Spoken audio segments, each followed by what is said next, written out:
መቼም ህዝብ ፈራጅ ነው። እየተከታተላችሁ ያላችሁ ፈራጅ ናችሁ። ቀን ከሌት ተሰራ ውልቅልቃቸው ወጥቶ ምርጫ ምናምን አሸንፈናል ጨዋታ በዓለም አቀፍ ሚዲያም በአገር ውስጥም ምናምን በቃ ምርጫ ተደርጓል የምትለው ጨዋታ አፈር የበላችና የተበላ ቁቦን ሰው ተሸነፉ። ሊትራሊ በፕሮፓጋንዳ ተሸነፉ። መሬት ላይ ባለው ሁኔታ ተሸነፉ። አለቀ። አሁን ክረምት ሲመጣ እንዋጋ ብለው ወደ ትግራይ በክረምቱ ውጊያውን እንዳይጀምሩት ቀደም ሲል በብሪት ባሰቡት መሰረት በክረምት ውጊያ ማድረግ እንኳን በክረምት በበጋም ጭንቅ እንደሆነ አይተውታል። ክረምት ከመጣ ድሮንም ምንም አይሰራም፣ ጭንቅ ነው።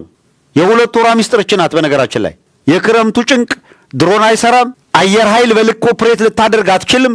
ሜካናይዝድ እንደ ልብ ልታንቀሳቀስ አትችልም። እግረኛ ተዋጊ አብይ የሚያሰልፋቸው እግረኛ ተዋጊዎች ጥይት መጮ ሲጀምር እግራቸውን ጆሮአቸው ላይ የሚሰቅሉ ናቸው። ሰው እንዴት አድርጎ ነው ሊዋጋ የሚችለው በዚህ ክረምት?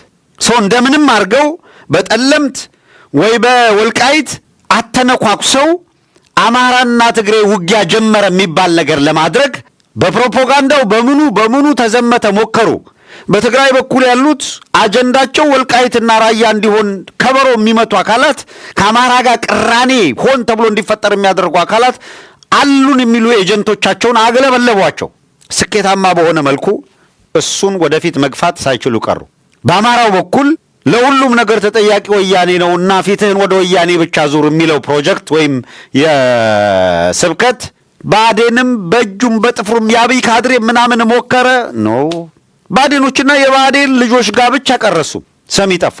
በዚህ ቢሉት በጎጥ ቢሉት በመንደር ቢሉት በምን ቢሉት የለም በቃ የትም በፍጹም ሐሳቡ ገዢ ሆኖ ሊመጣ አልቻለም። አንድ ሐሳብ ገዢ ሆኖ መጥቷል። ገዢ የትግራይና የአማራ ህዝብ ወንድም ህዝብ ነው የሚል ከዚህ በፊት ሲሰበክ የነበረው አደገኛ ሁኔታ በተለይ ይኸውላችሁ የቲፒኤልኤፍ የፖለቲካ መስመር የፈጠረው አደገኛ የመለያያ መንገድ ቀላል አልነበረም።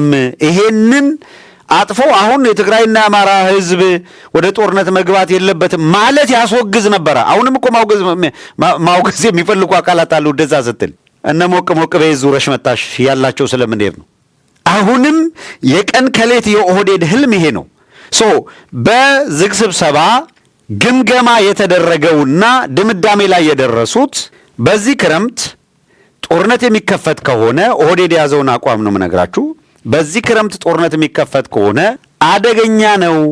ቲፒኤልኤፍ ደግሞ ወደ ጦርነት ሊገባ ይችላል፣ ዝግጅት አድርገዋል። የኦህዴድ ግምገማ ነው። ስለዚህ አስቀድመን ቀን ከሌትም ውጊያ ተደርጎ መጀመሪያ አማራ ክልል ላይ ያለው የፋኖ ኃይል በፕሮፓጋንዳም በጦርነትም ካልተመታና ካልተበተነ ቲፒኤልኤፍ ጋር ጦርነት ተጀምሮ ያለፈው አይነት የማጥቃት እንቅስቃሴዎች ከተካሄደ አማራው ላይ ያለው ኃይል ሳይዳከም በቃ አለቀልን። አሁን ፈተናው አማራው ጋር ያለውን ኃይል በቀላሉ መጥቶ ምናምን አድርጎ አዳክሞ የሚሄደው ኃይል ነው ወይ? ይመጣል፣ ምርኮ ነው። ይመጣል፣ ሙትና ቁስለኛ ነው። ዛሬ በተናው አለቀ ምናምን ይልህና ዜና አድርጎልህ በማግስቱ ደግሞ በጠላቶቻችን ታግዘው እንደዚህ ያደረጉ ይላል። 10% ያሉን ገና ጦርነት ሲጀመር ነው። 3 ዓመት አለፈው።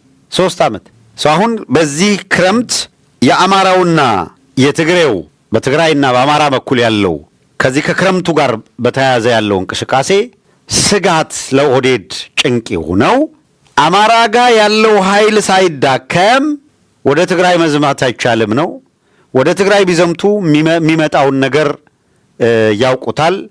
አሁን ጦርነቱ የሚሆነው በእግረኛ የሚዋጉ ከሆነ የእግረኛ ጦርነት ነው።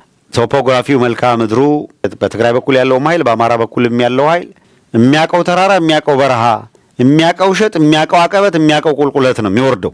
ከኦሮሚያም ከደቡብም አሰልፈው የሚያመጡት ኃይል በማያቀው ሜዳ የሚዋጋ ነው። ትግራይ ላይ በዚያም ብለው እነ ወዲያን ጥሩን ሊያመጧቸው ሞከሩ። ወዲያን ጥሩ አፋር ላይ ንጥር ብሎ 4 ኪሎ ጋር ሄደው ሟሟ የለም። ምናልባት የለየለት ጦርነት ከተጀመረ እዛው ጋር ያሉት ወዲያን ጥሩ የሰበሰባቸው አካላት ፉት ብለውት እንደሚሄዱ ምንም አከራካሪ አይደለም። እሱም ይገባዋል።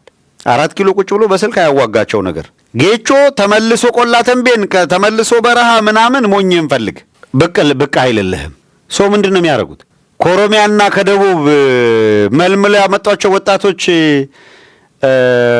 እና ቆላ ተንቤን ገብቶ ሊዋጋ ነው። የአማራ ተወላጅ የሆነውን አዋጊ ወታደር ፉልፍለጅ ጦርነት ከተዋጋ ይዞርብናል የሚል ግምገማ ነው ያለው። የኦህዴድ ግምገማ አናምናቸውም ብለዋል። እነሱ አሉን የሚሏቸው አዋጊዎች የት ጋር ሄደው ሊዋጉላቸው ነው? ቱ ቢ ኦነስት የት ጋር ነው የሚዋጉላቸው? ማን ነው አዋጊውስ? አሁን ወታደራዊ ልምድ ያለው እና ጦርነት አዋቂ ስትራቴጂ አውጥቶ ምናምን የጦርነት ስልት ነድፎ ሊያዋጋ የሚችለው አካል የትኛው? በማስ እንዋጋ ምናምን የሚል የትኛው? ያለፈው ጊዜ አማራውን በማስ 6 ጊዜ አውጆ ናውጣ ብሎታል። አሁን በማስ አውጆ ቢወጣ ራሱን ነው ፉት የሚለው ያውቃል። አርሶ አደሩ ቆስሏል። ልጁ የተደፈረችበት፣ ሚስቱ የተደፈረችበት፣ ሰብሉ የወደመበት ምናምን ያለበት አርሶ አደር ነው።